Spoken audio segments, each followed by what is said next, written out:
want some undertaking from you. One is the World Championships, which were held in 2025 in Tokyo, was supposed to actually have been held in Kenya, but we lost the bid because all our stadiums, including Kasarani, did not meet the international standard. Right now, because you're building, the stadiums are being refurbished, assure us that you will ensure that we bid for the 2027, or 2029 or 2032, at least in our lifetime, because it was sad that we actually lost this. Also, and I will volunteer to help you do the bidding documents because I'm good at that. Number two. In what capacity? He has not been confirmed. As a pro bono. If he's confirmed. Pro bono if he's confirmed. Also, one other suggestion, the reason why Nigeria, Nollywood is very successful is because they have a law that provides that 70% of their content in their local television stations are local. That's how Nollywood grew. Also, there is a question here by Agenzi. Let me just look at that question. Okay, here. I have a message here that says, please ask the incoming Waziri, what is his plan on ensuring that there is no gap of miscommunication or disconnect between the government and the youth Gen Z and Gen Alpha? Does he plan to have an advisor who is this age group so that they can advise him? Asante.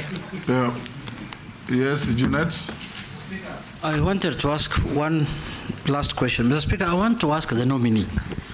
One of the problems this government, we faced this government in the last 1 or 2 months, Mr. Speaker, emanated from what is called opulence, arrogance, show off, and unfortunately or fortunately, you are put in the center of it. What is your reply to that? Or what do you say about that? Yes.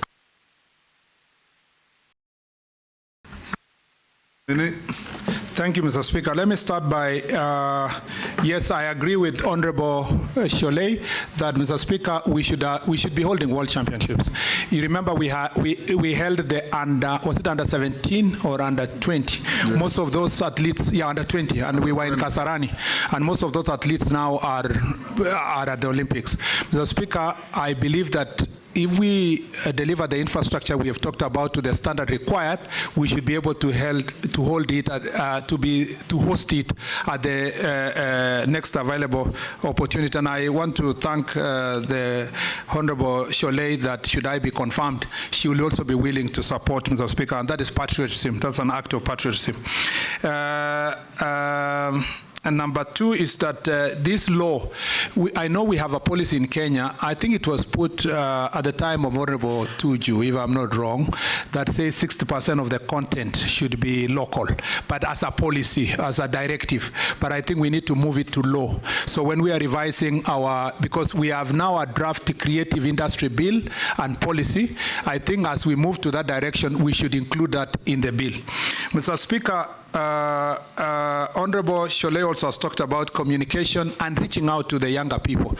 I want to confirm that, Mr. Speaker, I will make sure that I work with the young people, and I will, resources permitting, and it's my wish that I get somebody to work with me who is at the age of what is now called Gen Z or Gen Alpha. That group, Mr. Speaker, who are in their 20s to 30s, Mr. Speaker, I would like to have one of them work in my office, but also I like to make sure that the internship programs that we also have in the government, some of those who will intern within the ministry to intern in my office, so that they can also help me build my capacity among young people, so that I continue benefiting from the benefits working of these young people. By the way, I want to assure our young people that they should not fear anything about. I am very enthusiastic about sports and youth. And that, Mr. Speaker, is important to make that assurance. Mr. Speaker, Honorable Junet has asked a very pertinent question. I'm very happy to have this opportunity to say this. Mr. Speaker, I am not arrogant. In fact, Mr. Speaker, I am as gentle as a dove.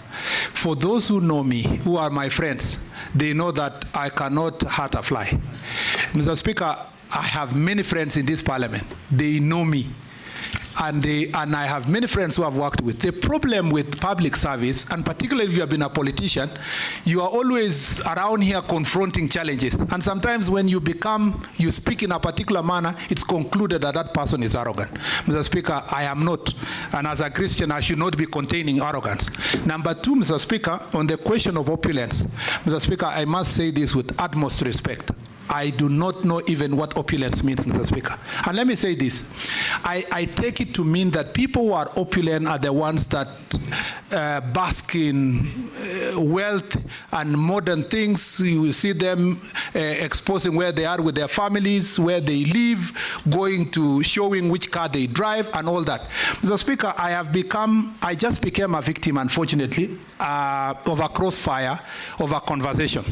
On things, Mr. Speaker, I did not go anywhere to announce to somebody that I wear this, I do that. It's just that some pictures take something you wear and this, that, Mr. Speaker. Ultimately... And you spoke carelessly somewhere. Ultimately, Mr. Speaker... In some radio show. It wasn't careless, Mr. Speaker. Ultimately, yes. I was asked in a radio show a direct question. What is the most expensive shoe, tie, watch you have ever worn? Mr. Speaker, I had You didn't know it was a trick? No, it's not a trick. Even if it was a trick, I had two choices. Either to lie or to say the truth. Or not to answer. Mr. Speaker, no, let me just come to that. That was the third Mr. Speaker, I would have refused to answer, but I also had the opportunity to say the truth. And by saying that truth, Mr. Speaker, having been put that question to me, Mr. Speaker, it was not by my own choice to go and say, and Mr. Speaker, you know, for me who has grown up as a son of a squatter in Embobut Forest, you know that even when we were growing up, if you get one shoe or one watch like the one I got when I was in primary school, that is your Sunday best. That is your Sunday best. It's that one expensive thing you have that sometimes you are happy with. But to say I'm opulent, Mr. Speaker, I must say this with utmost respect. I have never gloated anywhere about anything I wear, anything I have, Mr. Speaker. Even where I live, Mr. Speaker, I've never gone to announce to people that I have this kind of a house. Or, Mr. Speaker, I've never even bragged about the car I drive, even if all those things could be more expensive than the things that have been mentioned. And I have said this, and I say this when the president nominated me. There is a verse in the Bible that says, if your eye is going to hurt a neighbor or your hand is going to hurt a neighbor, you better gouge it out so that you don't make your neighbor to sin. And I say this when the president nominated me, that if in any way I behaved either by speech or conduct or my lifestyle, Mr. Speaker, in a manner that hurts any Kenyan, I apologize profusely. Mr. Speaker, that I said, and I mean it. I mean it as a Kipchumba, and I mean it as a Christian. That if I had, and Mr. Speaker, to demonstrate my commitment, Mr. Speaker, if any Kenyan tells me tomorrow that you can only wear butter shoes, and it will help me, Mr. Speaker, I'm being very honest, that if you wear only butter shoes, it will promote us to focus on your job and to hold you account on your job. Mr. Speaker, I'll do so, because I do not want anything to distract the people of Kenya from the things I do. And I say this, Mr. Speaker, this is the conclusion, having managed, Mr. Speaker, a ministry that has so many agencies and a huge budget, I am extremely proud as Kipchumba Murkomen that for 2 years, I have not been mentioned on questions of incompetence. I've done my job with utmost hard work. The people I've left back in the ministry are very proud of the work we did. Number two, Mr. Speaker, that in those 2 years, I have not been accused by anybody on anything related to impropriety or corruption. Integrity is my middle name, Mr. Speaker, and I intend to keep that integrity, Mr. Speaker, notwithstanding the misconception that came around this. And I will remain in that narrow path, Mr. Speaker, for the benefit of our country. Don't fear, don't live in fear.